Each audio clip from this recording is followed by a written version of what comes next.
జై సాయి. శక్తిపాతం అనేది సనాతనమైందండి, అతి ప్రాచీనమైంది కూడా. సాధకుడికి లేదా ఒక భక్తుడికి సులభంగా శ్రమ లేకుండా ఆత్మసాక్షాత్కారాన్ని కలిగించు మహర్షుల అనుగ్రహ విధానమే శక్తిపాతం అండి.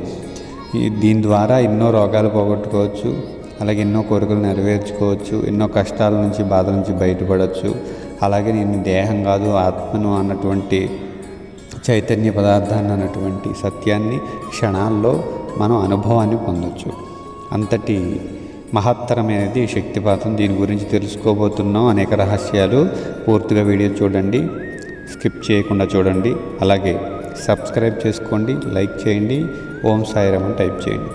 ఎలాంటి ఔషధాలు లేకుండా సాధకుల్లోని రోగాలను పోగొట్టడానికి మహర్షులు ఎన్నుకున్నటువంటి సనాతనమైన మార్గమే శక్తిపాతం అండి. ఒక పామరుణ్ణి ప్రజ్ఞావంతుడిగా చేసే శక్తే శక్తిపాతము. ఒక శాస్త్రీయ పరిభాషలో శక్తిపాతాన్ని ఏమంటారంటే హస్తమస్తక సంయోగము అని అంటారండి. అంటే తల చేతి కలయిక అన్నమాట. శిష్యుడి యొక్క సహస్రారాన్ని గురువు తన చేతితో స్పర్శించి బ్రహ్మానుభూతిని ప్రసాదించడాన్ని హస్తమస్తక సంయోగం అంటారనమాట. సహస్రారం ఎక్కడ ఉంటుంది? శిరస్సు పైన ఉంటుంది అన్నమాట, మధ్య భాగంలో అనమాట.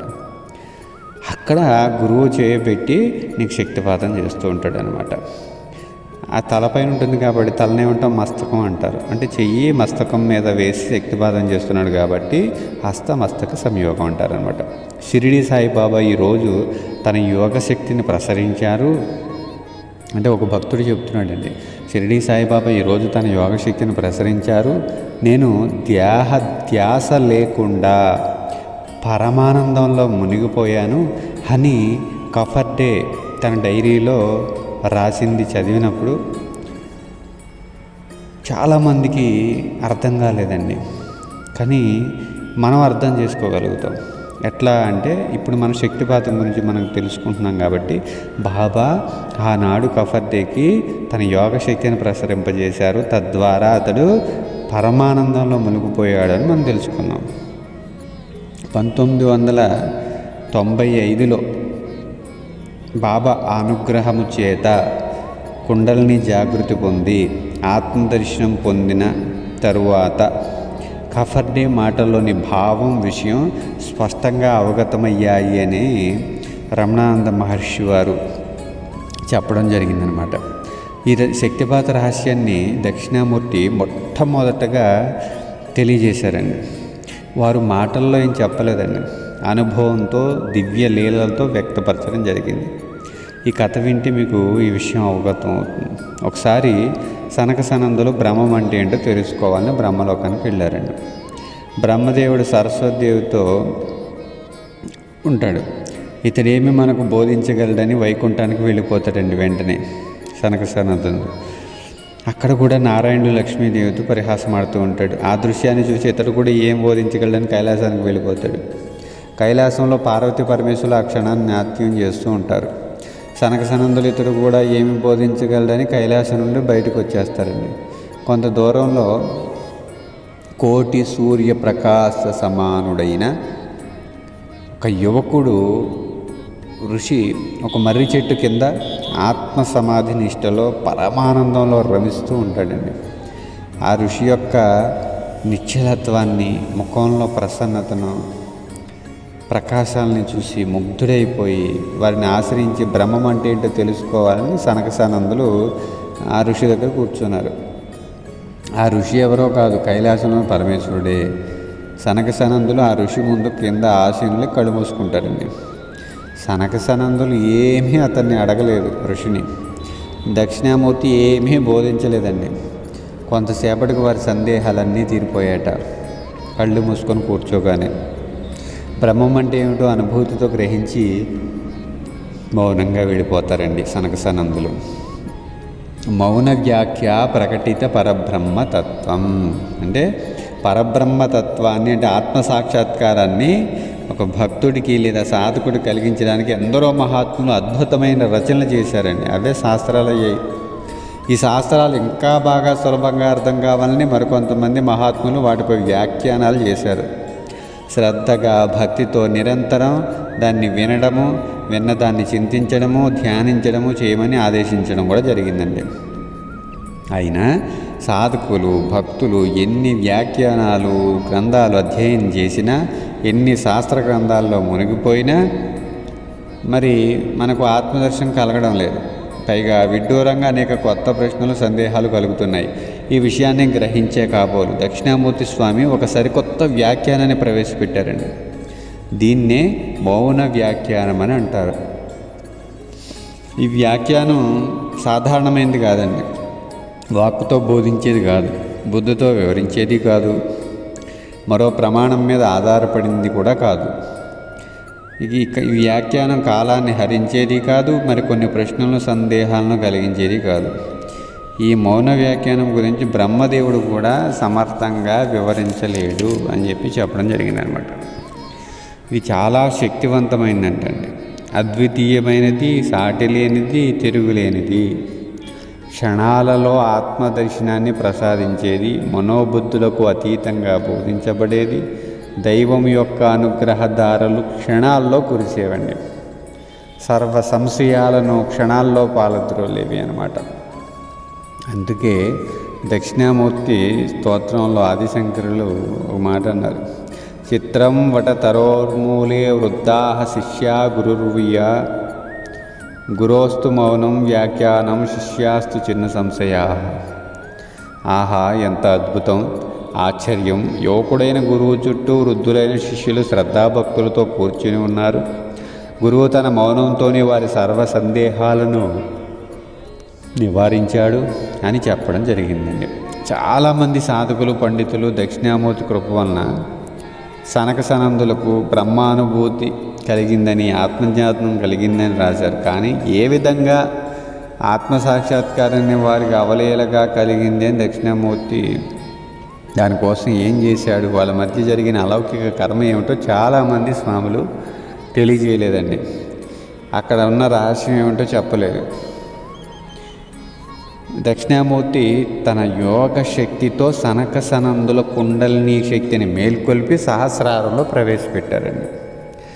అవలేలగా వారికి బ్రహ్మం అంటే ఏమిటో అర్థమైపోయిందండి.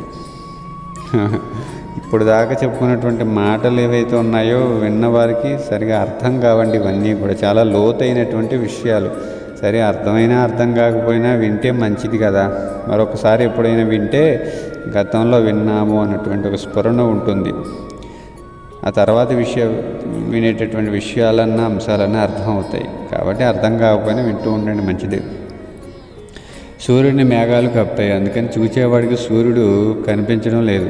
ఎప్పుడు గాలి వీచి మేఘాలు తప్పుకుంటాయో అప్పుడు సూర్యుడు దేదీప్యమానంగా ప్రకాశిస్తాడు కదా. ఇక్కడ గాలి చేసిన పని మేఘాలను తొలగించడమే కానీ సూర్యుడిని సృష్టించడం కాదు. అదేవిధంగా సనక సనందులను మాయాశక్తి ఆవరించిందండి. అందుకే వారికి బ్రహ్మం అంటే ఏంటో అర్థం కాలేదు. ఎప్పుడు గురువు అనుగ్రహం లేదా శక్తిపాతం అనే గాలి చేత మాయాశక్తిని మేఘాలు తొలగించాడో వారి హృదయం జ్ఞానసూర్యుడనే దేదీప్యమానంగా ప్రకాశించాడు అనమాట. అది ఇక్కడ దక్షిణామూర్తి చేసిన పని ఏంటంటే బ్రహ్మమును వారి హృదయాల్లో సృష్టించడం కాదు, బ్రహ్మమును ఆవరించిన మాయాశక్తిని తొలగించడం అన్నమాట. కాబట్టి శక్తిపాతం వల్ల ఆత్మసాక్షాత్కారం కలుగుతుందంటే క్రొత్తగా నీ హృదయంలో ఆత్మను సృష్టించడం కాదండి. ఎందుకంటే నీ సత్యస్వరూపమే ఆత్మ కాబట్టి, నువ్వే ఆత్మవు కాబట్టి. ఇక్కడ ప్రధానంగా శక్తిపాతం వలన జరిగే కార్యము ఆవరణ శక్తిని తొలగించడమే. ఈ సనాతన మార్గంలోనే అష్టావక్ర మహర్షి జనక మహారాజుకు బ్రహ్మానుభూతిని ప్రసాదించాడండి. ఆ కథ కూడా వింటే మీకు అసలు రహస్యం ఏంటో అర్థమవుతుంది.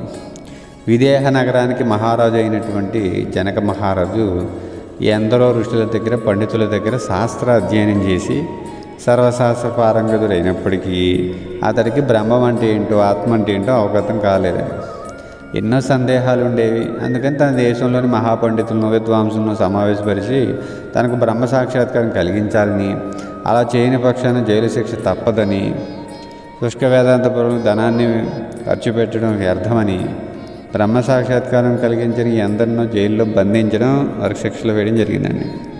వారిలో ఒకరు అష్టావక్ర మహర్షి తండ్రి గారు కాహరుడు.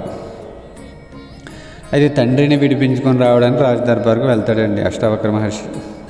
అప్పుడు వారి వయసు ఎంత అంటే 12 సంవత్సరాలు. రాజదర్బార్లో అడిగిన బాలుని చూసి అందరూ అవహేళన చేస్తారండి, విరగబడి నవ్వుకుంటారు. వారి అవహేళనకు నవ్వుకు కారణం ఆ బాలుడి యొక్క అందవికారం. అతను బాగున్నాడు, ఎన్ని అష్టవంకరలు కలిగినటువంటి, అందుకే అష్టావక్ర మహర్షి అన్నారు కదా. అది బాలుడి వయసు కూడా 12 సంవత్సరాలే. దేహభ్రాంతిలో ఉన్నవారు, అజ్ఞానంలో ఉన్నవారు బాహ్య సౌందర్యాన్ని, బాహ్య జ్ఞానాన్ని చూడగలరు, కానీ అంతః సౌందర్యాన్ని, ప్రజ్ఞని ఎలా తెలుసుకుంటారండి? నాకు అయితే వయసు ఆధారంతోనే గొప్పవాడిగా, జ్ఞానిగా భావిస్తే వృద్ధులంతా గొప్పవారిగా, జ్ఞానవంతులుగా అందరూ ఉండాలి కదా. బాలురంతా అల్పులుగా, జ్ఞానహీనులుగా అందరూ ఉండాలి కదండి. కానీ ప్రపంచంలో అందరూ అలా ఉన్నారా? లేరు కదా.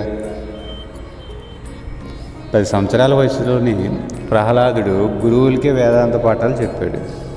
ఏమండి, 12 సంవత్సరాల వయసులోనే అష్టావక్ర మహర్షి జనకుని బ్రహ్మానుభూతిని కలిగించాడు. 13 సంవత్సరాల వయసులోనే జ్ఞానదేవుడు భగవద్గీతకు అద్భుతమైన వ్యాఖ్యానం రచించాడండి. 30 సంవత్సరాల వయసులోనే వివేకానందుడు సనాతన ధర్మాన్ని విశ్వవ్యాప్తం చేశాడు. 33 సంవత్సరాల వయసులోనే స్వామి రామతీర్థ ఎన్నో మహత్కార్యాలు చేశాడు. వీరంతా చిన్న వయసు వారే కదండి, యోగులే కదా. కాబట్టి వ్యక్తిలోని జ్ఞానాన్ని, శక్తిని, విద్యను, భక్తిని, పవిత్రతను, సామర్థ్యాన్ని బట్టి గొప్పవాడుగా నిర్ణయించాలే కానీ వయస్సును బట్టి కాదు. ఈ విషయాన్ని దత్తాత్రేయ అవధూత స్వామి భక్తులను ఇలా హెచ్చరించారండి. బాలస్య వా విషయ భోగరతస్య వాపి మూర్ఖస్య సేవకజనస్య గృహస్థితస్య ఏతద్గురోః కిమపి నైవ నా చింతనీయం రత్నం కథం త్యజతి కోప్య శుచౌ ప్రతిష్టం. గురువు బాలుడు కావచ్చు, విషయభోగాలను అనుభవించవచ్చును, మూర్ఖుల మధ్య ఉండవచ్చును, గృహస్థుడు కావచ్చు. ఈ విషయమును సంశయంతో చింతించకూడదు, అనుమానం పెట్టుకోకూడదు. గురువేంటి ఇలా ఉన్నాడని. అశుభ్ర ప్రదేశమునందున్నంత మాత్రాన రత్నమును ఎవ్వరూ విడిచిపెడతారో చెప్పండి. అందుకే బాబాను మీ వయస్సు ఎంత అని ఒక భక్తుని ప్రశ్నిస్తే 1,00,000 సంవత్సరాలు అని చెప్పారు బాబాగారు. నిజం చెప్పండి అని తిరిగి ప్రశ్నిస్తే నేను ఎప్పుడూ అసత్యం చెప్పను అని బదులిచ్చారు. ఇక్కడ ప్రశ్న అడిగేవాడు దేహాత్మభావంతో అడుగుతున్నాడు వయసు ఎంత అని. సమాధానం చెప్పి బాబా ఎలా చెప్తున్నాడు? ఆత్మభావంతో చెప్తున్నాడు అనమాట. బాబాగారు ఎవరు? దేహం కాదు కదా, ఆత్మ. ఆత్మ అంటే ఒక చైతన్య శక్తి అని అర్థం అనమాట. మొదటి వ్యక్తిది అవివేకం, అజ్ఞానం. రెండవ వ్యక్తిది వివేకం, జ్ఞానం అనమాట. అంటే బాబాది వివేకము, జ్ఞానం. సరే, కథలోకి వద్దామండి. రాజా, నీవు కోరినట్లు నేను నీకు బ్రహ్మ సాక్షాత్కారం కలిగిస్తాను అంటాడు అష్టావక్ర మహర్షి అండి. రాజదర్బార్కి వెళ్ళాడు కదా. రాజు ఆశ్చర్యపడి నవ్వుతూ, బాలక, నీవు ఆ పని చేయకపోతే అందరిలాగే నువ్వు కూడా జైలు శిక్షణ అనుభవిస్తావు. అంతకంటే పెద్ద శిక్ష నీకు వేస్తాను, మరి ఇంక నీకు శిరచ్ఛేదనమే అంటాడు. అందుకు సమ్మతిస్తాడు మహర్షి. అప్పుడు రాజు, బాలక, ఒక నియమం విను. నేను గుర్రపు రికాబులో ఒక కాలు పెట్టి రెండో కాలు రెండో రికాబులో పెట్టే లోపల నాకు బ్రహ్మ సాక్షాత్కారం కలగాలి అని అంటాడు. అందుకు కూడా ఒప్పుకుంటాడు మహర్షి. చూడండి, మన దేహంలో ఉన్నటువంటి ఆత్మ చైతన్య శివుడు ఆత్మ చైతన్య శక్తి రూపంలో మనలోనే ఉన్నాడు. ఆ శివుణ్ణి దర్శించడమే, మనలో ఉన్న శివుణ్ణి దర్శించడమే ఆత్మ దర్శనము. ఆ దర్శనాన్ని ప్రసాదించమంటున్నాడు. అంటే గుర్రపు రికాబులో కాలు పెట్టి రెండో వైపున రికాబులో కాలు పెట్టి లోపల వితిన్ సెకండ్స్లో ఆ శివుని చూపించమంటున్నాడు హృదయంలో ఉన్న. ఆ ఆత్మసాక్షాత్కారం పొందాలి అని అంటే అసలు కొన్ని సంవత్సరాల వరకు తపస్సు చేయాలి, లేదా సాధ్యం కాదు. అలాంటిది క్షణాల్లో కలిగించమంటున్నాడు. తనేమో కలిగించగలను అంటున్నాడు. అప్పుడు మహర్షి అందరూ ఆశ్చర్యపడేలాగా శక్తిపాతం ద్వారా కొన్ని క్షణాల్లో జనకుడికి సమాధి స్థితిని కలిగించి ఆత్మసాక్షాత్కారం ప్రసాదిస్తాడు. ఆ తర్వాత మహర్షి చెప్పినటువంటి బోధే అష్టావక్ర గీత. జనక మహారాజుకు బోధిస్తాడనమాట అష్టావక్ర గీత. నేను చదివిన అపూర్వమైనటువంటి గ్రంథాల్లో ఆత్మవిద్యను అద్భుతంగా చెప్పిన గ్రంథాలు ఇదొకటి చెప్పొచ్చండి. సరే, ఈ విధంగా ఎందరో మహర్షులు సాధకులకు శక్తిపాతం ద్వారా బ్రహ్మానుభూతిని కలిగించారు. ఈ మధ్యకాలంలోనే దేవుణ్ణి నువ్వు చూసావా, దేవుడు నాకు చూపించగలవా అన్న 2 ప్రశ్నలతో స్వామి వివేకానంద ఎందరో మహాత్ములను ఆశ్రయించాడండి. కానీ ఎవరు కూడా సమాధానం చెప్పారా? చెప్పలేదు. కారణం, వారు బ్రహ్మను దర్శిస్తే కదండి దర్శించాడు అని చెప్పడానికి. తానే స్వయంగా దర్శించలేని వాడు ఇతరులకు ఏ విధంగా దర్శింప చేయగలరు చెప్పండి.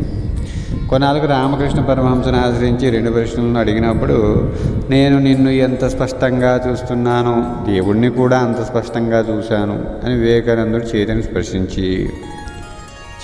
స్పర్శించి స్పర్శతో శక్తిపాతం చేసి అవలేలుగా అతనికి సందేహాలన్నీ పోగొట్టి ఆత్మసాక్షాత్కారాన్ని ప్రసాదిస్తారండి. ఇక్కడ మీరు జాగ్రత్తగా పరిశీలిస్తే కనుక ఒక విషయం అర్థమవుతుంది. అష్టావక్ర మహర్షి రామకృష్ణ పరమహంస జనక వివేకానందులకు ఎలాంటి బోధ చేయలేదు, గారడీ చేయలేదు, మంత్రం వేయలేదు, ధ్యాన సాధన చెప్పలేదు. కేవలం శక్తిపాతంతోనే అష్టావక్ర మహర్షి జనకుడికి, రామకృష్ణ పరమహంస వివేకానందుడికి బ్రహ్మానుభూతిని కలిగించారు, ఆత్మసాక్షాత్కారాన్ని ప్రసాదించారు. చూడండి, అలాగే కొంతమంది గురువులు ఉన్నారు. స్వామి రామాకేమో వారి గురుదేవులు, ముక్తానంద స్వామికి నిత్యానంద స్వామి, లహరి మహాశైలకు మహావతార బాబాజీ, వేమనకేమో వారి గురుదేవులు, ఆనందుడికేమో బుద్ధుడు, సిద్ధయ్యకు వీరబ్రహ్మేంద్ర స్వామి ఆత్మసాక్షాత్కారం కలిగించారండి.